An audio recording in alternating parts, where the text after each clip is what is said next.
Bienvenue. Aujourd'hui, on plonge dans un passage de l'évangile de Jean, un passage qui est à la fois très connu et assez mystérieux. Oui, C'est le chapitre 7, les versets 28 à 36.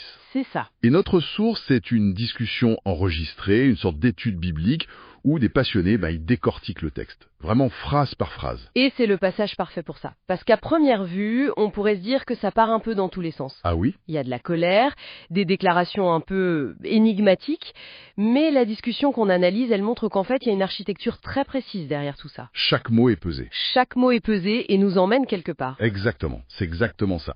Alors pour commencer, il faut planter le décor. C'est assez tendu. Très tendu, oui. Jésus est à Jérusalem, il enseigne en plein milieu du temple, alors qu'il est littéralement un homme recherché.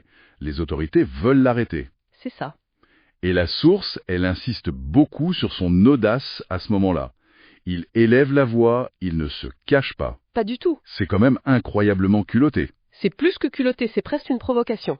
Et la première question que la source pose, c'est est-ce que c'est de l'imprudence? Est-ce qu'il joue avec le feu pour rien? Bonne question. Et leur réponse est très claire. Non, ce n'est pas de l'imprudence, c'est de l'assurance. Une assurance totale. D'accord. Mais une assurance qui ne vient pas de lui. Elle vient de sa certitude absolue d'être aligné sur le calendrier de son père. Il sait que son heure n'est pas encore venue. Et que jusqu'à cette heure, rien ne peut lui arriver. Exactement. Personne ne pourra mettre la main sur lui. C'est une confiance totale dans un plan plus grand, en fait. Et c'est de cette confiance que découvre l'une des déclarations les plus directes du passage. Oui, au verset 28 et 29. Il leur lance « Vous me connaissez et vous savez d'où je suis. Pourtant, je ne suis pas venu de moi-même, mais celui qui m'a envoyé est véritable, lui que vous ne connaissez pas. » Voilà, on est au cœur du réacteur.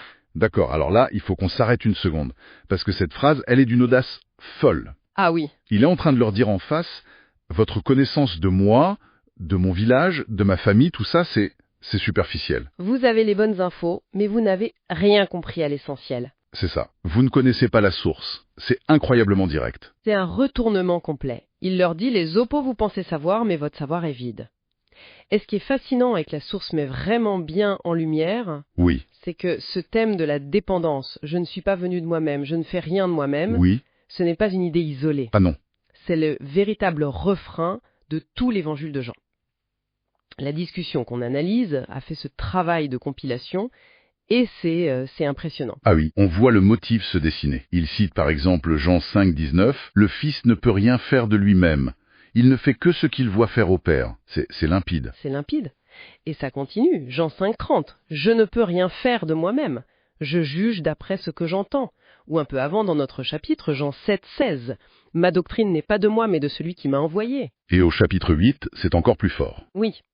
Je ne fais rien de moi-même, mais je parle selon ce que le Père m'a enseigné. On pourrait continuer, Jean 8, 42, 12, 49, 14, 10. C'est martelé encore et encore. Il n'est pas un agent indépendant. Pas du tout. Il est l'envoyé parfait, totalement dépendant de celui qui l'envoie. Et en écoutant la source, ce qui m'a vraiment frappé, c'est la conclusion qu'ils en tirent. Ce n'est pas juste une observation théologique. Non, ça va plus loin. Ils retournent complètement la question vers nous, en disant « Si lui, qui avait une connexion parfaite avec le Père, ressentait ce besoin vital de dépendance, qu'est-ce que ça dit de nous ?» C'est vertigineux comme pensée. Oui, Ça l'est. Ça redéfinit complètement notre notion de force. Dans notre monde, la force, c'est l'indépendance, l'autonomie. bien sûr. Ici, le modèle de la plus grande autorité spirituelle, c'est la dépendance radicale. L'implication, comme le dit la source, c'est que notre autorité à nous, notre légitimité, elle ne vient pas de nous-mêmes. Mais de notre connexion à cette source divine. Exactement. C'est une invitation à une humilité qui est en fait une source de puissance. C'est un vrai changement de paradigme. Et cette idée de connexion, d'alignement, ça nous amène à un autre concept très visuel que la source a développé. Ah oui. Pour expliquer comment cette vie spirituelle fonctionne en pratique. Il parle d'un triangle. Oui, un triangle pour représenter l'équilibre d'une vie spirituelle saine. C'est une image très parlante pour éviter les extrêmes en fait. Un triangle, j'aime bien l'idée, ça rend les choses concrètes. Alors, c'est quoi les 3 pointes de ce triangle? Alors, selon leur analyse, les 3 pôles sont, premièrement, l'intelligence, la raison. D'accord. C'est notre conscience, notre capacité à réfléchir, à étudier la parole de Dieu. Ensuite, le deuxième pôle, c'est l'âme. L'âme. Oui, ça représente nos pulsions, notre caractère, notre personnalité, tout notre bagage émotionnel, culturel. Et le troisième pôle, c'est le Saint-Esprit. La direction divine. L'inspiration, l'intuition divine. Voilà. D'accord.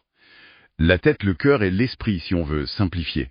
Et j'imagine que l'argument central, c'est que si un des trois domine les autres, ça devient bancal.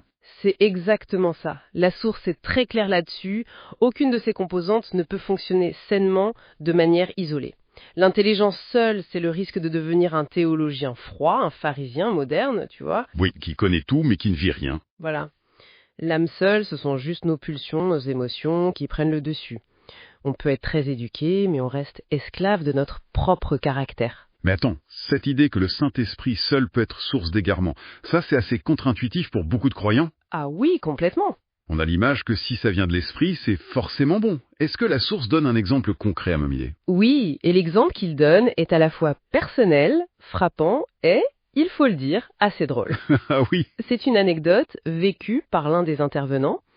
Il raconte qu'à une époque, dans son église, il y avait plusieurs jeunes femmes, toutes très sincères, qui sont venues le voir séparément. D'accord. Et elles lui ont toutes dit la même chose. Le Saint-Esprit m'a révélé que je vais t'épouser. Ah oui, là on touche au sublime. Imaginez l'ambiance aux réunions de jeunes. Hein. C'est ça? C'est l'exemple parfait pour montrer comment un sentiment spirituel, même sincère, peut mener à une situation complètement absurde. Absolument. Il conclut avec humour, au mieux, une seule pouvait avoir raison. Forcément. Et cet exemple illustre parfaitement le point de la source. Même une inspiration qu'on pense venir de l'esprit doit être passée au crible du discernement. Qui vient de l'intelligence et de la connaissance de la parole. Exactement. La Bible nous dit de discerner les esprits. La conclusion, c'est donc que Dieu ne nous demande pas d'éteindre notre cerveau pour le suivre. Au contraire, il veut utiliser notre être tout entier. Notre intelligence pour comprendre. Notre âme, avec sa sensibilité pour ressentir, et l'esprit pour guider l'ensemble. C'est une vision très complète, très intégrée. Et cette idée d'intégration, de devoir regarder la situation dans son ensemble, c'est exactement ce qu'il nous faut pour aborder la suite. Ah oui. Parce que là, Jésus dit quelque chose qui sur le coup semble n'avoir aucun sens. Oui, on arrive à la partie la plus énigmatique, les versets 33 et 34. Il déclare « Je suis encore avec vous pour un peu de temps, puis je m'en vais vers celui qui m'a envoyé. » Et il ajoute « Vous me chercherez, et vous ne me trouverez pas, et là où je serai, vous ne pouvez venir. » C'est hyper énigmatique. On dirait une devinette. D'ailleurs, le texte montre bien que ses auditeurs sont complètement perdus. Oui. Ils se lancent dans des suppositions improbables. Va-t-il aller chez les Grecs? Ils n'y comprennent rien. On ne pourra pas le trouver. C'est une interprétation possible. Oui, mais la discussion nous oriente vers un indice crucial, une petite phrase qu'on a déjà vue et qu'on a tendance à survoler un peu. Laquelle? Puis je m'en vais vers celui qui m'a envoyé. Ah oui? Cette précision change tout. Il ne parle pas juste de disparaître ou de mourir. Il parle d'une destination précise, le retour auprès du Père. Ce n'est pas seulement un départ, c'est une ascension. C'est ça. Et la source renforce cette idée en citant d'autres passages de Jean, comme le chapitre 16, où Jésus dit sans aucune ambiguïté « Je suis sorti du Père, maintenant je quitte de nouveau le monde et je vais au Père. » Ou encore cette prière incroyable en Jean 17, où il demande « Glorifiez-moi de la gloire que j'avais auprès de toi avant que le monde fût. » Voilà, Donc il ne parle pas de la tombe, mais bien d'un retour à sa condition divine. c'est clair. C'est très clair. Et c'est là que l'analyse de notre source devient vraiment passionnante. Il pose une question fondamentale. Laquelle? À qui s'adresse cette déclaration? Parce que si on la lit au premier degré, là où je serai, vous ne pouvez venir, ça sonne comme une condamnation terrible, universelle. Une séparation définitive. Exactement. Ah d'accord. Donc tout le secret, c'est de comprendre le public, ce n'est pas un message universel à ce moment-là. Précisément. Il parle à un groupe bien précis. Il s'adresse aux pharisiens, aux chefs religieux. À ceux qui le rejettent activement et qui, juste avant, cherchaient à l'arrêter.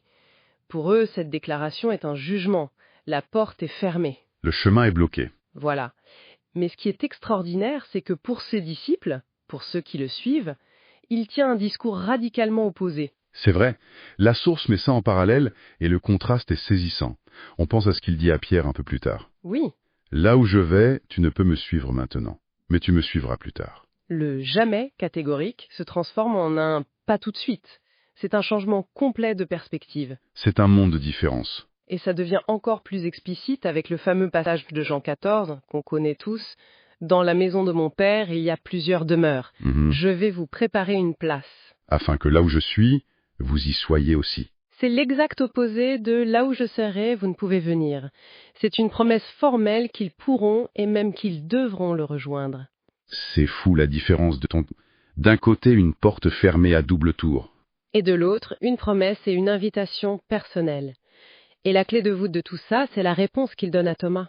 Qui est aussi perdu que les autres. Oui, il demande « Comment pouvons-nous en savoir le chemin ?» Et la réponse est monumentale. « Je suis le chemin, la vérité et la vie. Nul ne vient au Père que par moi. » Donc, pour résumer, la pensée de la source. La destination est effectivement inaccessible pour ceux qui le rejettent. Pour eux, c'est une barrière. Mais pour ceux qui croient, non seulement le chemin est ouvert, mais c'est lui-même qui devient le chemin. La même déclaration est un mur pour les uns et une porte pour les autres. C'est exactement ça. C'est une conclusion vraiment puissante. Donc si je résume ce qu'on a tiré de cette analyse, il y a d'abord ce principe fondamental de la dépendance divine. Comme la vraie source de l'autorité. Un renversement de nos valeurs. Ensuite, ce modèle du triangle intelligence, âme, esprit pour une vie spirituelle saine et équilibrée, qui utilise tout ce que nous sommes. Et enfin, et c'est peut-être le plus subtil, cette double signification de la déclaration de Jésus. Une énigme qui n'a de sens que si on identifie à qui il parle. Un avertissement pour les uns, une promesse pour les autres. Exactement. Ce qui nous amène à une dernière réflexion. La méthode utilisée tout au long de la discussion repose sur un principe clé qu'il répète souvent. Ah oui, La parole de Dieu se commente elle-même. Pour comprendre un passage, il faut le mettre en résonance avec d'autres, identifier le contexte et surtout l'audience. c'est ça. Et cette approche, elle soulève une question qui va bien au-delà de l'étude biblique, en fait. C'est-à-dire, Si on prend ce réflexe de toujours chercher le contexte, de se demander à qui ce message s'adresse-t-il vraiment, comment est-ce que ça pourrait transformer notre façon de comprendre n'importe quelle information complexe? que ce soit en politique, dans les médias ou même dans nos relations. Partout. C'est une excellente question. On est bombardé de phrases chocs, de citations sorties de leur contexte. Exactement. Et je me demande, au fond, combien de déclarations qui nous semblent contradictoires, combien de débats stériles ou de jugements hâtifs pourraient être résolus. Si on prenait juste 2 secondes, Oui, juste 2 secondes pour se poser cette question simple. Ok, mais dans quel cadre plus large cette phrase a été dite et à qui cette personne parlait-elle à l'origine? peut-être que la clé se trouve là. Peut-être que la clé pour déchiffrer les énigmes de notre propre monde se trouve, comme dans ce texte, non pas dans le message lui-même, mais dans l'identification de sa véritable destination.